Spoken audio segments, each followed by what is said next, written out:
Okay. Okay. Good morning, everyone. Welcome to the shir. We are on Daf Ayin Tes Amud Beis officially. Let me just put Baruch on 1 second. Morning, Baruch. Okay. Morning. Morning. I have you on. Okay. We're just about to start. For our start, actually. Here. Yeah. Okay. So we are on Daf Ayin Tes Amud Beis 79b, but really starting with the last few lines on Ayin Tes Amud Aleph 79a. And before we start, we will have a quick story here. Stories from Yisrael Borg, the grandson of Avigdor Miller, tells the following story. There was someone who needed a kidney. Well, I knew he needed a kidney donation, and the person was non-religious, not from yet. So we'll see from the story. And the person who was a donor was a from person. Okay. There's an interesting statistic I heard from someone. I don't remember exactly who I heard it from, so I don't want to quote it.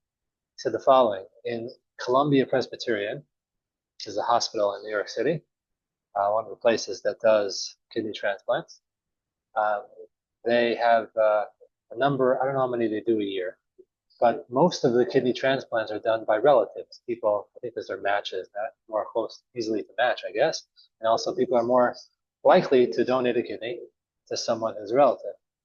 And they have people who donate. They have a word for it. What's it called? Like benevolent or something. I forgot the exact terminology, whatever. People who donate to strangers. There were 12 cases in Columbia Presbyterian, New York, whatever year it was.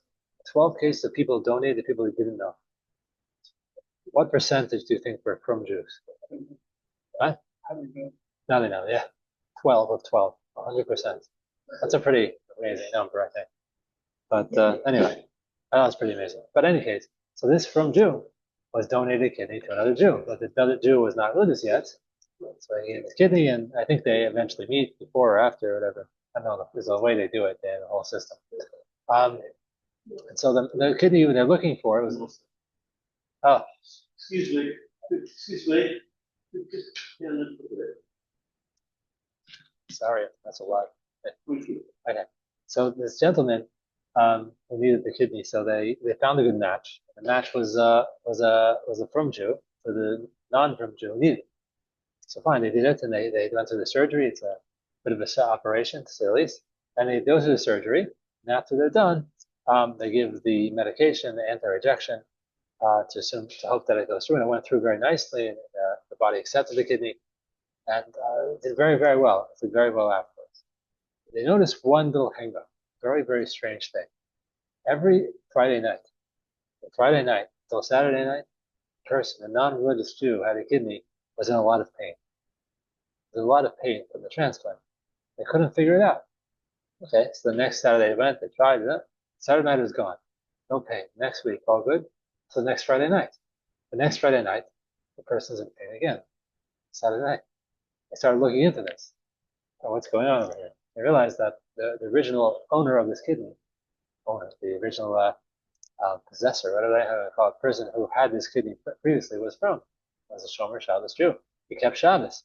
Since he kept Shabbos, the other person, it's as if the kidney, the Eitzah, kidney gift, couldn't take it. It's very hard on the kidney, which is amazing idea, conceptually. I think this person eventually started becoming closer to Judaism. He's very impressed by this concept, and when that did, the pain subsided. But an interesting concept that you don't imagine donating a kidney that the kidney would know when it's Shabbos, but apparently it does. Interestingly, interesting concept. But additionally, I thought it was very amazing that so many from Judas do this. But it's an amazing idea that someone could be so generous. And no one should ever need it, but like one of my boys, not in that school anymore, he graduated, but one of the teachers, and they donated a kidney to someone. I don't think it was even a relative. Very, very nice one. I remember because how much pain he was afterwards. Came back to school a few days later, and it was It's a young man, man in his 30s, but still. Anyway, it's an amazing thing. People do such things. Other people. Like loose.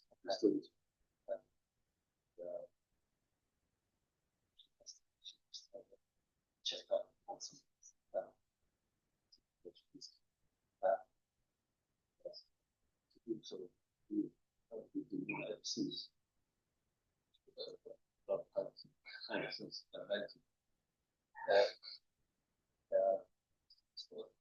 things. Right. Oh yeah, that's for your. It's his child you donated to. My nephew, Yeah. my sister's son, took his goods. Well, My great niece. they kind of live with the pain. Yeah, that's the only. Don't regret it. Yeah, yeah, yeah. Okay. Very nice and very generous in any case. Okay, so I should not know that and only have good news, Be'ez Hashem. But so lesson how generous people can be. Okay, so now we are on officially the what else did we start? We're on Ayin Ches Ayin Tes Amid Aleph on the bottom. Ayin Tes Amid Aleph on the bottom. Last three lines. Third to last line. Samati. Then we'll get going here.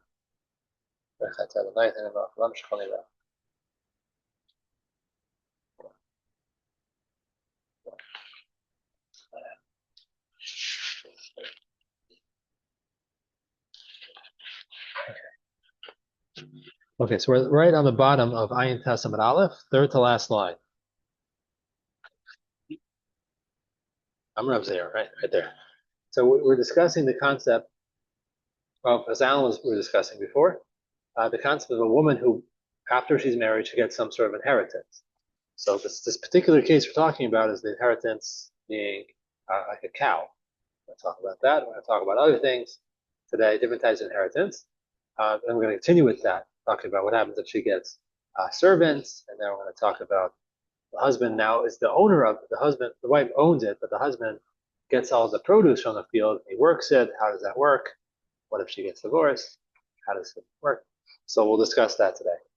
So here we are. Ayin Tes Amid Aleph, third to last line. Amrav Zera, Amrav Oshia, Amrav Yanai. Rav Zera said the name of Oshia and the name of Yanai. But Amrila, and some say it was Rav Abba who said this. Amrav Abba, Amrav Oshia, Amrav Yanai. And it was in the name of Rabbi Yanai, whoever said it. Say Hagone Vlad, the Hemas Bedug.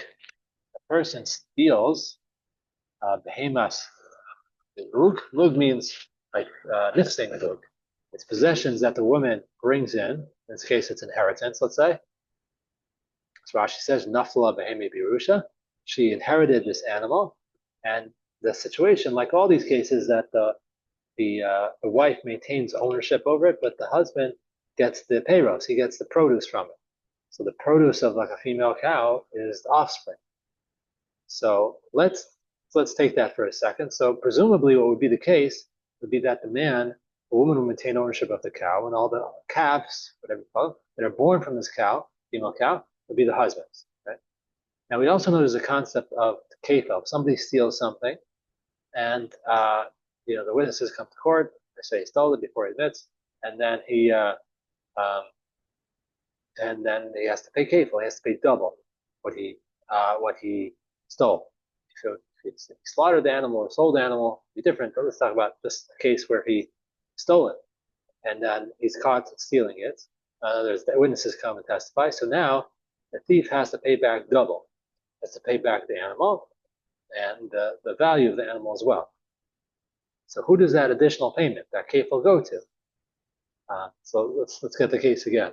The case is a woman brought this cow, inherited a cow, female cow, and gives birth to a calf. Somebody goes ahead and steals that calf, right? And then Bezdin, witnesses come and tell. Now Bezdin makes him give back the calf, and the kefil, the double payment that you get for stealing, we would presume would go to the husband, because all the offspring of the cow belong to the husband. The calves belong to the husband. That's the produce of the wife's cow, right? So also the kefil payment, the double payment for this fellow who stole it, this guy who stole the calf, should have to pay that to the husband, because it's the husband's calf. right? But that's not what not what Rav Yanai said. Rav Yanai says, Hagonev, Vlad Behemas Milog, someone who steals that offspring of the woman has the cow, the offspring, the calf that's born from it, um, um, somebody who steals it has to pay the kefel to Mishan Tashlumi Kefel, the Isha, for the wife. Why would that be? That's a little bit strange. We'll discuss that very briefly. Uh, Briefly, we'll discuss it, I don't say. We'll discuss that briefly. Um, so why does she get the kefil? He is the owner of the calves that are born out of it. Why does she get the payment from the thief? So we're going to try to first discover who the author of this statement is that was made, and then we could try to proceed to understand it. So Kiman, who is that going like? Lo Rabbanan v'lo Chananya. It's not like the rabbis, it's not like Chananya, as we see in the following brisa. The Tanya, as we learn in the brisa, Vlad behemas milug, the Baal. Vlad shivchas milug isha. Chachamim say, the Rabbanan say, that if a woman inherits behema, cow, let's say, or whatever, it could be any type of behema, and she maintains the ownership of it, but the husband gets the offspring goes to the husband, the Baal. But what about shivcha? The woman inherits a non-Jewish woman slave, and that woman slave will have offspring. Who gets the offspring of that slave that she brought into the marriage? Presumably, it would be the man, right? Because it's the produce of the principal. Principal is a slave, but what she produces, children, would be to the husband. But that's not what it says. The Rabban say goes to the Isha. The woman herself keeps it. So we'll have to discuss that. But in any case, we see that the offspring, the blood of the behemah, the animal the woman inherited, now the husband, in theory, we see the husband gets the animals, that he gets, the Baal. That's not what the statement before said, the Rav Yanai said. So we're still looking for someone who holds like that. Chananya ben Achi Yeshaya, and Chananya ben Achi Yeshaya says, Amar, he says, Asu Vlad Shivchas Milug ki Vlad Behemas Milug. He says both of them are the same. Whether it's the woman inherits either an animal or a non-Jewish female servant, their offspring, whether it be a calf or a slave, those all go to the husband.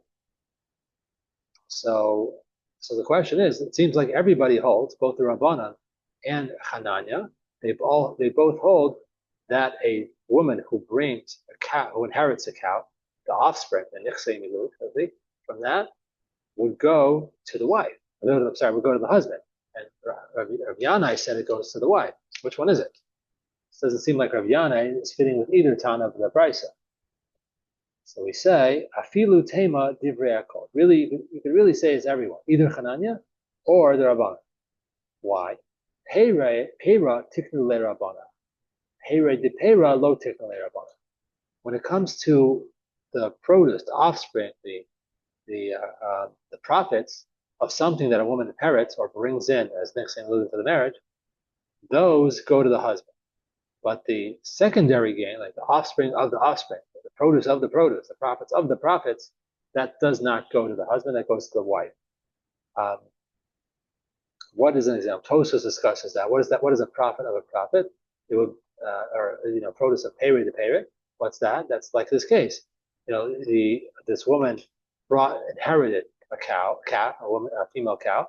That cow has an offspring. That's one level of produce that goes to the husband. Then someone steals that, and that generates another source of income, so to speak. This the guy has to pay gate, has to pay. The thief has to pay a second payment, a double payment. That double payment is the payre de payre, the produce of the produce, the profit of the profit. That, as Tosfos explained, doesn't go to the husband, goes to the wife. That's why Rav Yanai says that the kefel, the payment that the thief makes, goes to the wife and not to the man, even though it was the man's technical right to that animal that was stolen. But it's the profit. The profit goes to the wife.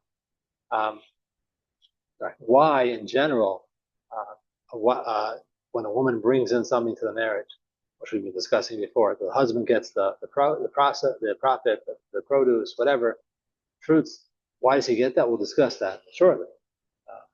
That's an interesting concept. A number of reasons, potentially reasons why. Okay.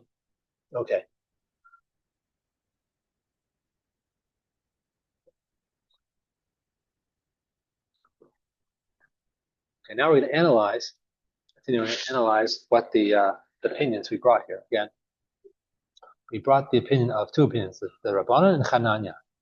Hananya ben Achi Yeshaya.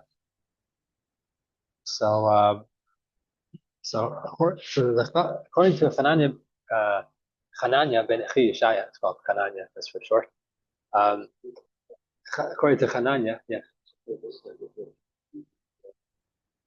produce, if the offspring was stolen, she gets double. Why does she get double the produce? Because if the mother dies. Correct. We'll discuss that. Yeah. Correct. It's not produce anymore. It's the principle now. That's right. The cow is the principle. Right. So we're going to discuss that right now. Actually, we're going to get into that. No, sorry. No, it's good. No. You linked it to what we said before. We're going to go on a new topic. Sorry. It's good. No, I appreciate it. It's helpful. We're going to see this concept that when a land presumably doesn't get destroyed, a house doesn't, but potentially the animal can die. We're going to talk about whether we're concerned about that or not. Is that potentially can die? Are we really concerned about that? So let's get back to the opinion. So Hananya said whether the woman inherits a cow or whether she inherits a female servant, both of those, the offspring, go to the husband. That's what the opinion of Hananya is. According to the Chachamim, the Rabbanan, they hold the offspring of a cow goes to the husband, but the offspring of a woman does not go to the husband, that goes to the wife. So we're going to discuss it along the lines of what you just said. It's going to help us know. So Bishlama, all right, 1, 2, 3, 4, 5, 6, 7 lines down.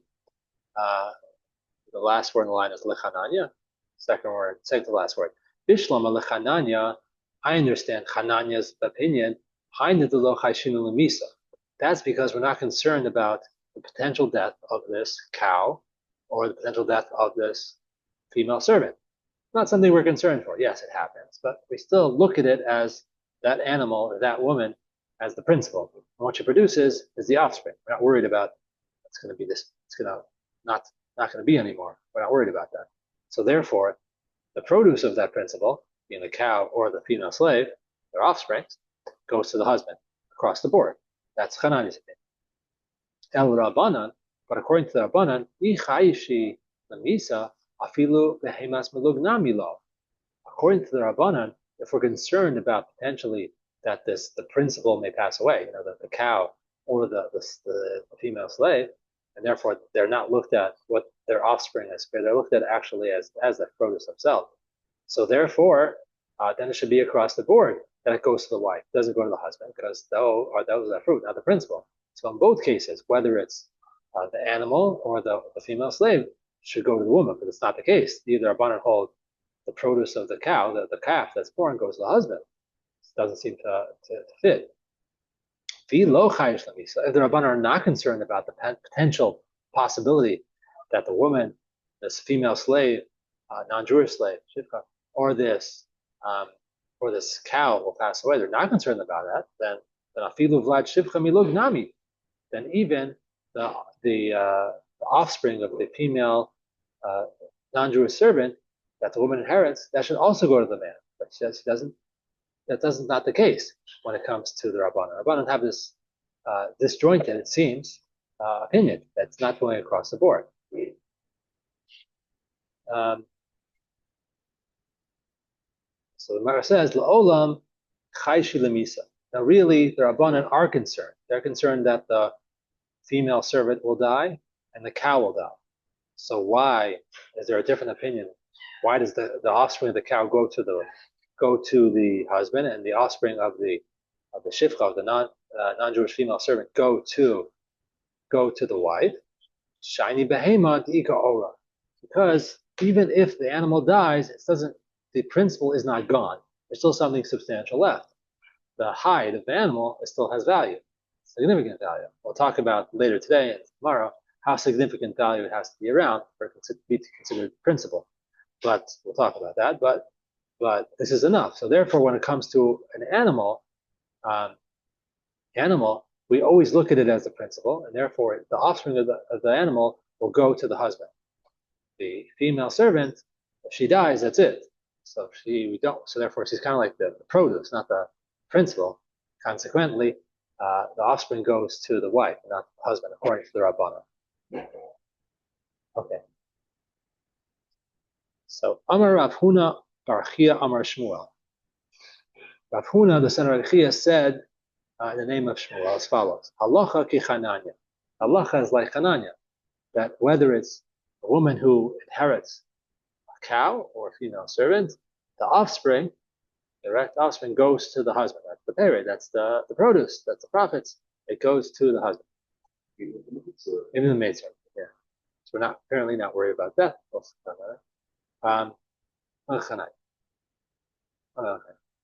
Amar Rava Amar Rav Nachman. Rava said in there, Nachman, Afagav the Amar Shmuel Loch Chananya, even though we say that halacha is like Chananya, and that therefore the female servants and her offspring would go to the husband, Mode Chananya, she Nisgarsha, Chananya would admit that if the wife and husband divorce, in the event of a divorce, no senis damim, the wife could pay for the servants who are born, no teles, and she could take them back.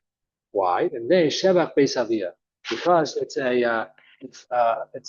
it's the praise, it's the grandeur, splendor of her father's home. That these are offsprings of her father's home. Want to maintain the estate, so to speak, the grandeur of the estate, if you will. I think of things like that today, but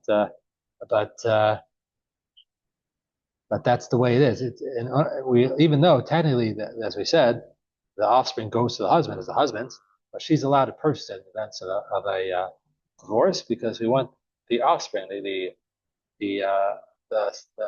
female maidservant was part of her house, the staff, so to speak, and it's part of the grandeur of the glory, the honor of the father's estate, the father's house, that these things remain in her property.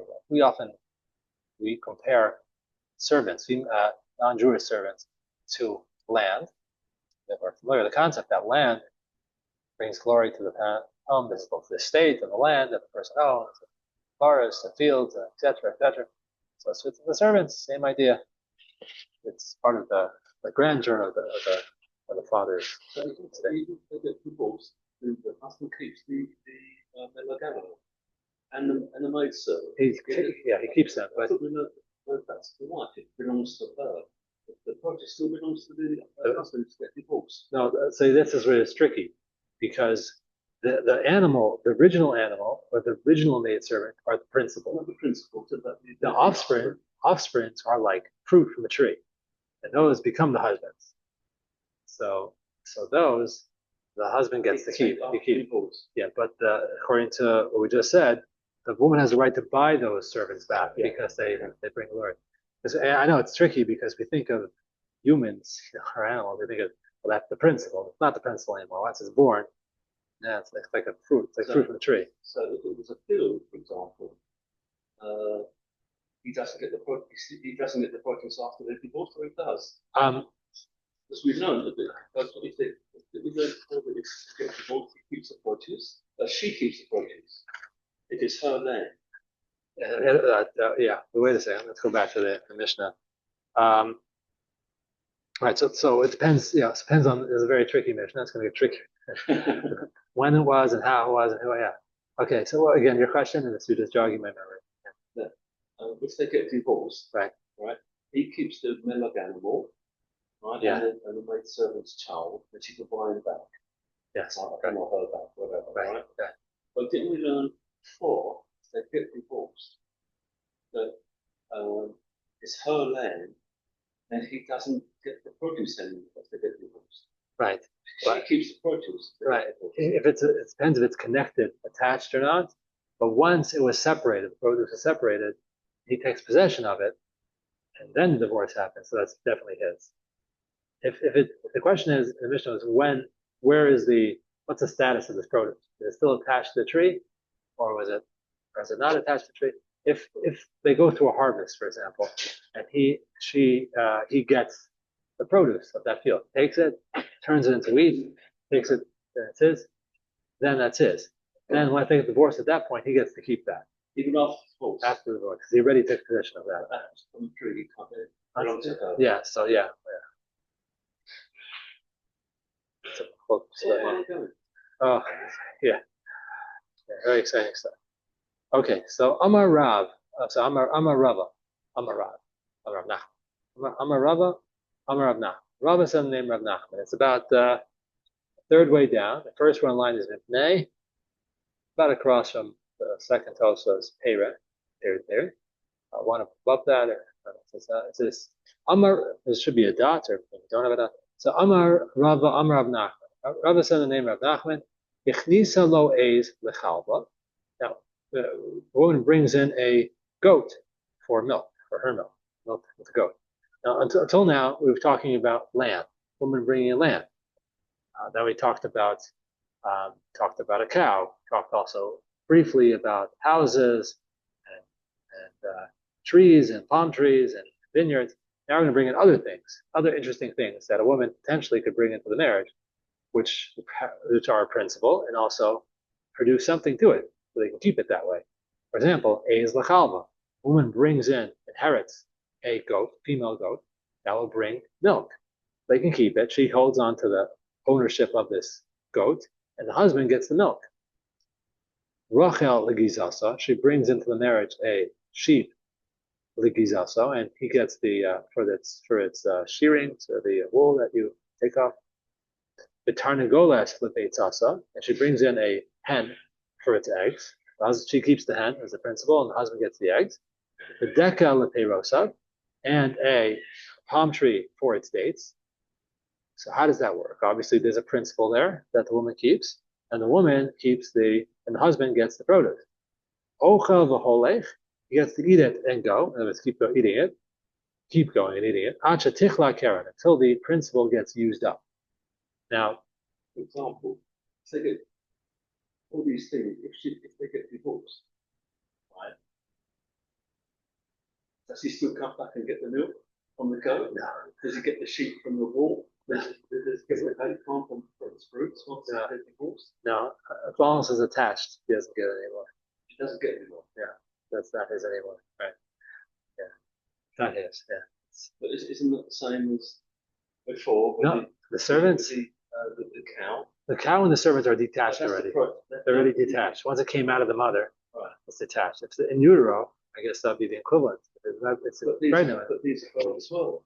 They belong to her, so the produce belongs to the husband. Right. So granted, you keep the animal keeps on producing sheep, milk, right, etc., etc.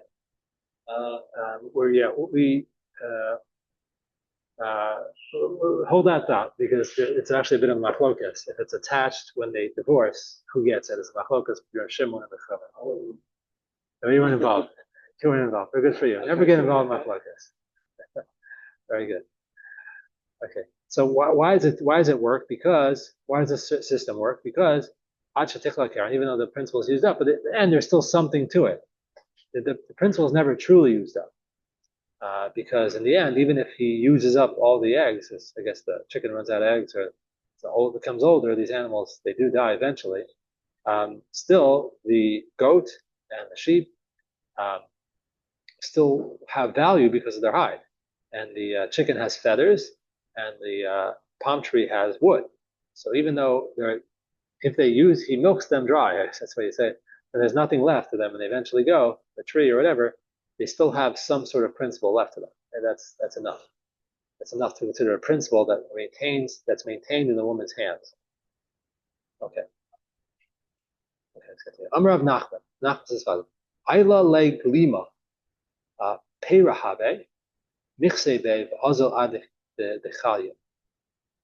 A woman brings in some sort of like a cloak or something, some sort of garment into the talis, is what it says, some sort of garment, cloak. Good translation would be.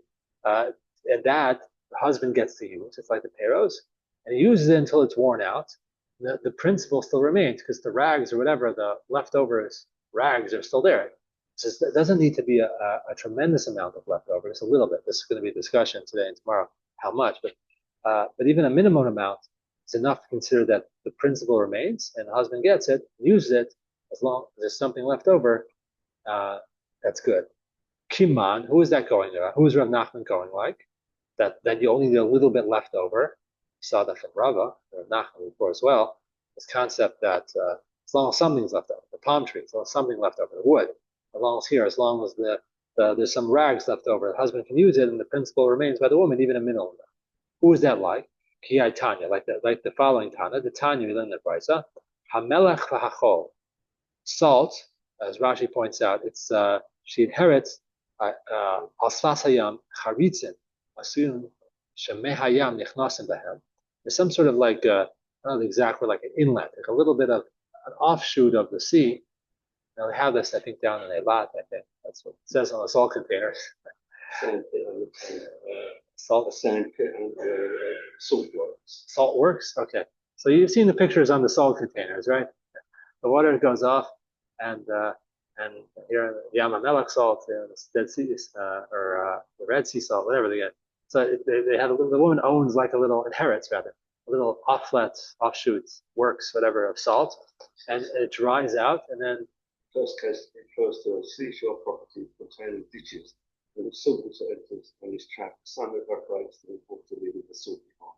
Right. Yeah. Ditches. That's good. I like that. So ditches. By the sea. She owns that. So even if all let's say the second case, also the second case there's like a pit or whatever, some sort of place with dirt that they use, as Rashi says, the binyan. They use it for building, some building material, and it never gets used up. The sea was not going to run out of salt water. It's going to keep on producing. So that's considered, that's good. It's never going to be used up. That's if she inherits that, you get the salt or the dirt for building, and it's never going to get used up. The world is not going to run out of dirt. And the ocean's not going to run out of salt water. So as bad as we treat the environment, it's still going to be there. That's fine. Hareze peros. Those are peros. That's fine. Those are not the principle. The principle is the dirt and the ownership of the property that it comes to. That's fine. She keeps that, and he gets the produce of those properties, salt or sand. Pir shel gafris. If you have it seems like a pit of sulfur, like a sulfur pit or something like that. Guma shechofrim himena gafris. Some sort of sulfur pit they mine out sulfur from. Machfore shel tzarif. Rashi explains that to be a place where they get dyes that they use for dyeing clothing or silk. It's called alom in Old French, which the note here says is some sort of even melach, some sort of salt stone. Steinsalz, stone salt. I don't know what that is. It's translated for me to one word I don't know, to another I don't know, but it's some sort of dye that's used. Now these presumably what they have in them will be used up. The sulfur in there is not endless. The dye in there is not endless. But Meir Omer Karen, he says no, you're using it up. It's the principle. You'll use it up if you once it's used up, it's used up. So it belongs to the woman. There's no principle remaining. But Chama Omen Peros. No, there is a principle there, and the sulfur and the dye, TYE, is the produce because it still has some value. The land has some value to it. The principle remains. So that the Chamim, looking at even a minimal amount of value that's left over, still qualifies as Karen, as principle. And so therefore, if the woman inherits that, she keeps it, the principle, and the husband gets to use the profits from it, whatever the case may be. The various cases we mentioned, dye, the sulfur, or certainly in the case of the salt water, sand. Okay, now for this tricky last piece. That's tricky. We mentioned before. For the Mishnah, Rav Shimon. Rav Shimon. Okay, Rav Shimon Omer Makom Shiyapa Koko. Shimon said the following. He said that the point we're highlighting, Rav Shimon, is what the Chum said, that if there is produce that's still attached to the tree, when they the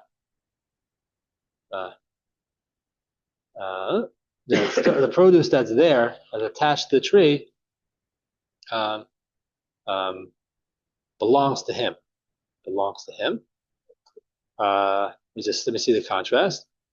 Right. So the stuff that when she inherits it, the tricky part. When she inherits it, when she inherits the produce, the trees, let's say, if she inherits a field of trees.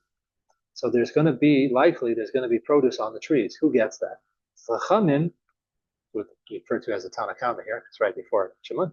The Chachamim say that belongs to the husband, even though it's attached. It has the status of fruits. He gets to keep it. Okay, so Rav Shimon had a Tanakama. That's the same thing where Shimon also says that. Gives a whole fancy way of looking at it. He says the same thing. How is he disagreeing with the Chachamim? They both hold that if she inherits a field with fruit attached, that fruit attached, as opposed to her heir, that holds that belongs to the husband. He has to keep it. So Amar Rava says, no, there is a distinction between the opinion of Shimon and the Chachamim.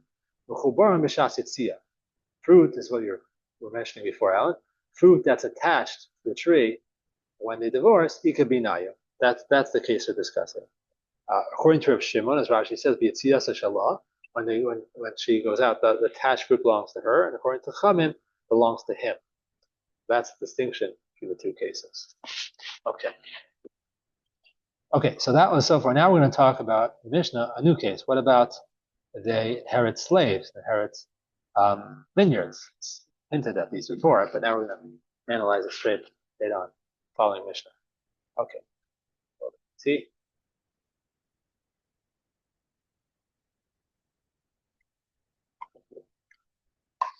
One more, see?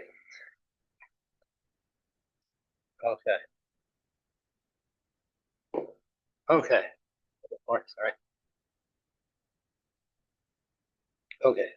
Sagdei Ligatan. Mishnah says as follows. Naflu avodim. The woman inherits slaves. Mishvachos. Men, female slaves. Naflu avodim mishvachos zakanim. Say it right. Read it all at once. She inherits elderly slaves, and she brings them into the marriage. Now the problem is they may die because they're getting older. And once they die, they're not very valuable to the husband. And we have to set up the situation, presumably in such a way, the ideal way is such that the wife keeps the principal and the husband gets the profits. If these are very elderly slaves, they're not going to be available very long. So that's not a good setup for the husband. So Yimchiru, the husband can sell them. The Yilkach Me'em Karka, and buy land with them. Huach Halperos. Then he eats the fruit, the profits. So that's a more viable system for the husband. And that's what he wants to do. He's allowed to do that. He can sell the slaves, with them buy land. The land's going to stay. The land will produce produce, and he gets to keep the produce. The woman keeps the principal of the land. But Shimon Gamliel says, Lo timachor, shein shevach beis aviyah. No, she's not. She's entitled to say, no, I don't want it sold because it's shevach beis aviyah. These servants are part of the state of my father. They're part of the glory of my father's household, this grandeur, the honor that he has.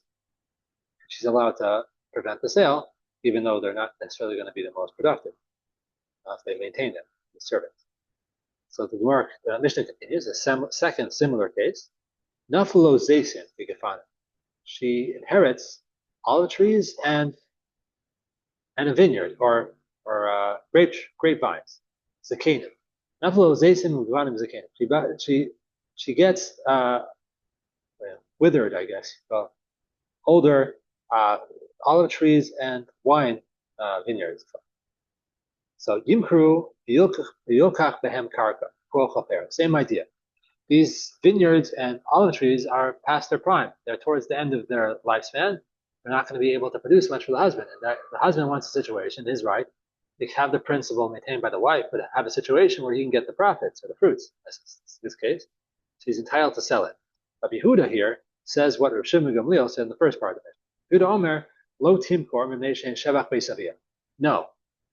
As Rav Yehuda, the woman has a right to prevent the sale and say, no, this is the honor, my father's estate. I want it to be maintained, and she has a right to do that. Okay. Yes, exactly. Okay, so let's do the Gemara on this Mishnah. Okay, so Amar Rab Kana Amar Rab. Rab Kana said the name of Rab.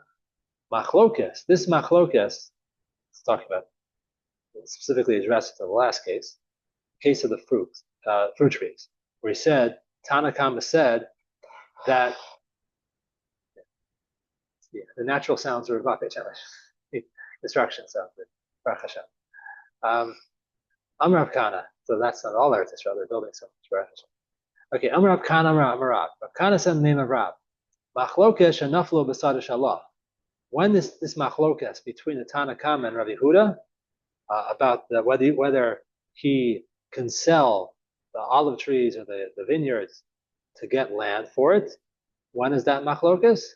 That's why Sada Shalah, when it's not just that she inherits the trees themselves or the vines themselves, it's actually inheriting the whole land itself. About Masada She'ena Shalah, when the field is not hers, she's just inheriting the trees, vines. Divrei called Timkar, then they have to sell it. Mishum de Kokali Karna, because the principal gets used up, or will be used up, be destroyed, won't be left. Okay. So Rav is saying that the machlokas in the Mishnah was when you have the trees and vines that have been around a very long time, and they're probably not going to last much longer. So according to the Tanakama, you sell them because you get produce. Or Rabbi Huda, no, it's the glory of the father's home to maintain them as they are, without selling them in her possession. So Rav says that's only when she actually maintains the property. She maintains the property, so then even if the thing gets used up, fruit gets used up, she still maintains the principle. But if she doesn't maintain the principle, she just owns the vineyard and eventually going to go, so there's no principle to talk about. We need to maintain the principle. So what do we do? Then everyone would agree. Even Rabbi Huda would agree that you have to sell it so that there's a principle intact, and then he can get the fruits from it. That's what we said.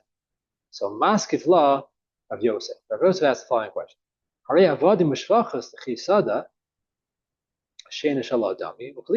wait a second. What about the first case? The first case, if we're so concerned about there always has to be some principle remaining, and what's the case? The first case in Mishnah Shvachos. Servants. Servants, if they're elderly, eventually they'll not be productive or pass away, and then there won't be any principle left. Yet, even though there's not going to be principle left, Shimon Gamliel says you can still hold on to them for the glory of the father's home, even if there's not going to be any principle left. It seems to be that's not the reason not to be the machlokas. It seems to be that if there's no principle left, you can still sell something for the glory of Shevach Beis Aviyah. So rather, what do we say? If you're going to say that there's a discussion, there's a qualification, if there's a connection, we say that there's a qualification here in what we're saying, say it like this. So Amrav Kana Marad. Kana said name Rav as follows. Discussion between the machlokas, the argument between the Tanakam and Rabbi Huda with regard to whether you can sell older olive trees and vines, grapevines. One is that's when the field is not hers. If not hers, it's just talking about the actual principle. Still, then the Tanakama says, well, you have to sell them because we want to maintain the principle. And still, Yehuda says in that case, you can still sell them because you still can maintain them, even though the principle will be used up because that's the glory of the father's home. You have to maintain the field. Aval, Sada Shalah, but if the field is actually hers, then there will always be principle. Then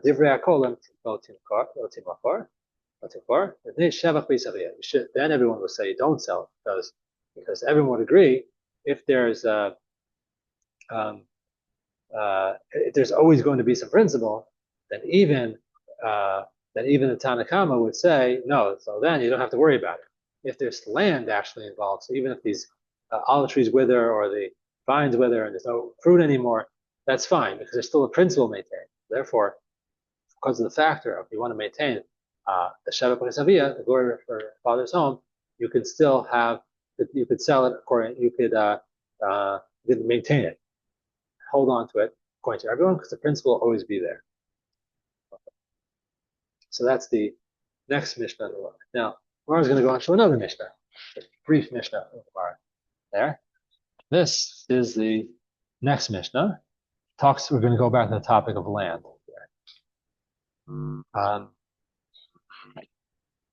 Land is sort of the classical example that we're talking about here of a woman who brings something into the marriage.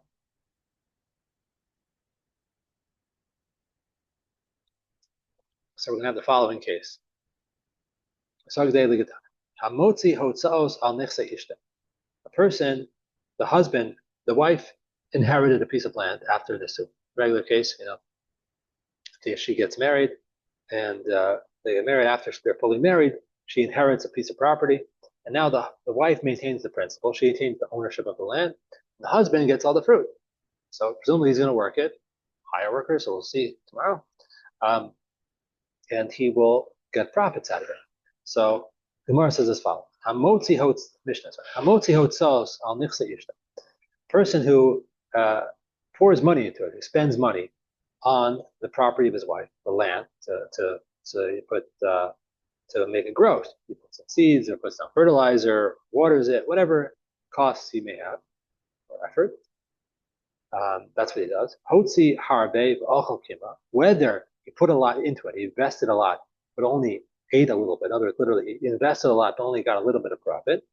Or conversely, kima v'achal harbe. He invested a little bit, but got a lot of benefit out of it. Either case, and then, as Rashi says, im girsha, if they get divorced at that point, the event of divorce, what do? Do we start making a cheshbon, make a calculation? He put in 1,000 and got 100 out. He put in 100 and got 1,000. No, we don't make any such calculations. Says the Gemara, masha hotzi, masha achal. What he invested, he invested. What he took out of it, what he ate, what profit he gained. That's it. We don't start making such bonus. He invested in the assumption that he was going to get something out of it. He got something out of it, big or small, whatever. That's not up for discussion. Whatever he did, he did. However, the Mishnah concludes, Hotzi, last line of the Mishnah, Hotzi v'lo achal. He invested in property. He made capital investments, or whatever you want to say. He put, he put down fences and he fertilized and whatever, computerized irrigation system, whatever he did. Hotzi v'lo achal. But he didn't eat anything. Nothing. Almost nothing. We'll see. Nothing at all. Then a different story. Then we don't say, well, you put money in, you took money out, you didn't take anything out. Now we're talking about someone who purely put into the property, and now in the event of divorce, he didn't get any profits. He just simply put expenditures into this. Yishba kama hotzi v'yito. He takes an oath how much he put into it, and then he takes whatever he invested. Because he invested and got nothing out of it, it's just the woman takes back her property. So that's the case. Okay. So the Mishnah made a distinction. And that is, as long as the man puts a little bit into as long as the person, eats a little bit, the man eats a little bit of profit out of the property, it doesn't make a difference how much he spent on it. They cancel each other out. It doesn't make a difference. So what's qualified as a little bit of profit? Just even a little bit. Does that mean anything? He took one little piece of corn out of it.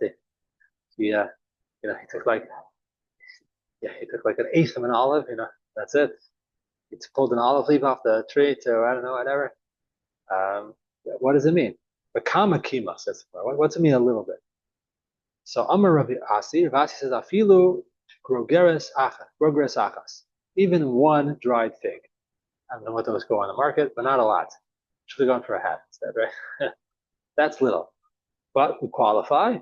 Who sha'achla derech kavod. Has to be eaten in a honorable fashion. The Talmidei Rabbeinu Yonah say, what does that mean? Honorable fashion. You're sitting at a table like a mensch. You eat it. You're not in the field taking a bite. You sit down at the table, eat like a mensch. Eat in an honorable fashion, like you're eating lunch. Not you pull out a cracker on the light rail. Yeah. So one grow grass. I'm a Rabbi. Let's just flip. That's where we're getting started. Next page. Next drop. I'm a Rabbi. Flip to the next page. Pay. I'm an Aleph. ADA. Rabbi. Amar Rabbi Abba. Amar Beirab. Rabbi Abba said the name of the Shiva Rab. Afilu Shigra de Tamri. Even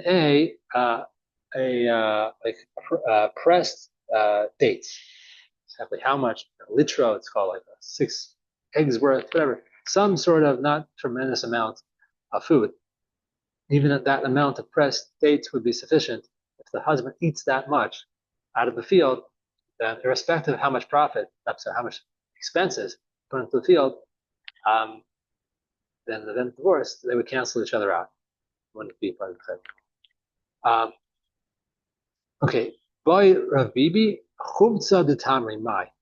What happens if he takes like it's like after they make date for shayli, some sort of drink, intoxicating drink they made. Cake of sweet out date. Which one are you referring to? The chutz of the time. The second one. Yeah. La'achar she'asu behem sheichar nishar apsolas. Inami nidkonim harbe k'dei lasos behem sheichar. As they do some sort of squeezing out process here. There's some sort of thing that's what the leftovers dates of this process. What about that? That's even more insignificant. Is that the husband eats that much? Date beer. That's what sheichar means. Sheichar means beer. I was like, what in the world is sheichar made out of date? Okay. I'm glad that also is date beer. I don't know. That sounds better than hops beer or whatever, barley beer. I don't know. Okay. I have to try that one. That sounds good. Okay. Next perm. Okay. Okay. So that's a takeaway. We have to leave that as a question that we leave up in the air for Elionavi to come and answer for us. One of the pressing questions we have for Elionavi is this question. Seriously, pressing. That was the pressed dates. Yeah, dates. Okay. Anyway, a little bit of a joke. So is that enough? Are these considered enough? That if the husband eats them, is that considered like he benefits something from the property? In the event of a divorce, that amount of profit cancel out any expenditures he has.